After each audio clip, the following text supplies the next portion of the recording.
All year long, we talk about stashing running backs. Use your last picks in your drafts to get some upside running backs who's behind a good starter that if that starter gets hurt, could jump forward and get some touches leading to fantasy points. We got a stash running back looking at us in the face on the waiver wire, and he's been looking at us these last few weeks, been looking good in preseason, looked good in preseason last year, and could be a guy that could be league winning, if not getting some touches later in the season, if something happens to the starting running back. We're looking at Emanuel Wilson today of the Green Bay Packers, back up to Josh Jacobs. We're going to look at his future. We're going to look at the advanced analytics and everything else to see whether or not you need him or not for fantasy football. But before we dig in, you need to click that subscribe button right now. We're doing these deep dives every day, multiple players a day, as many as possible during the week, so you can get your advanced analytics, you can get your deep dive on the player. If you're interested in the player, you just click on that player, you watch the video, you see what I'm saying about him, you see the numbers, and you're like, hey, I don't want him anymore, I don't like it. Oh, I like this guy that I watched, I'll get him. That's all that this is about. Click that button, stop missing out. We also use these videos to help you set your lineups. But Emanuel Wilson got some touches last week against Tennessee.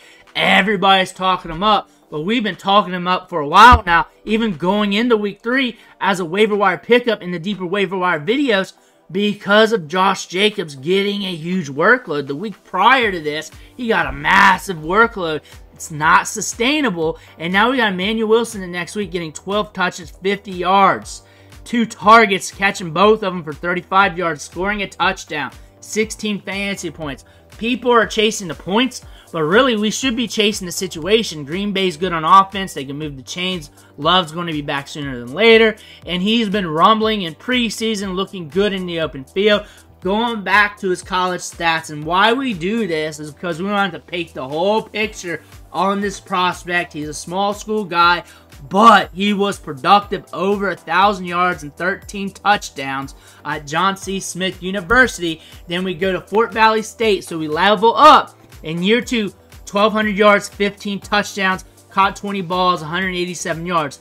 What does that tell us? We can level up, transition to a new school, and then develop instantly, rapidly, because we started off with 835 yards and 7 touchdowns.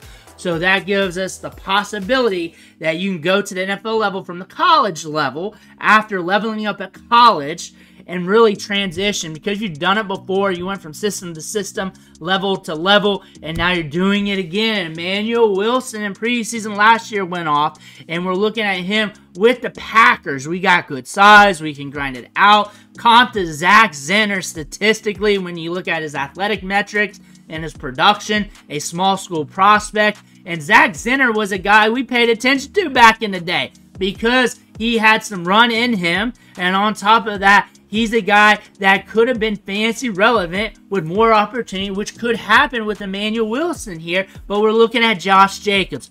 32 rushing attempts in week 2, 14 for 43 yards in week 3. People are acting like the sky is falling, but we're still watching Josh Jacobs. The fact that he got 14 touches and a target, something to pay attention to. But Emanuel Wilson seeing an increase in snaps, that is elevating, which is good to see for him. And on top of that, his opportunities, 7, 5, 14. It's going to be a mixed bag with Josh Jacobs there, but if something happens to Josh Jacobs, it's going to increase. The former first-round running back isn't super old or anything, but he's got a lot of mileage on him. His numbers since 2020, averaging 16.1 PPR fantasy points per game, has been very solid, has not produced an RB1 week yet this season, and you're seeing him over the course of time since 2020, 21.6 opportunities per game. The rubber's got to meet the road sometime. This is rushes plus targets if you don't know what opportunities are. So opportunities to touch the ball. That's not counting pass blocking in those conditions and everything else.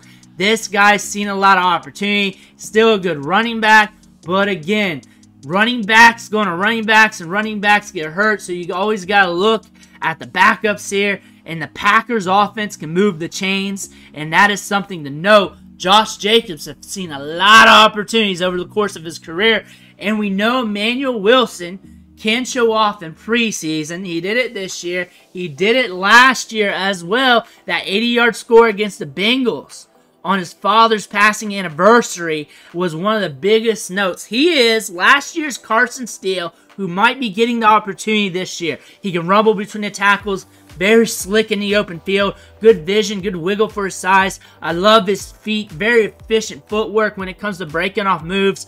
Can really read the momentum of the defenders around him.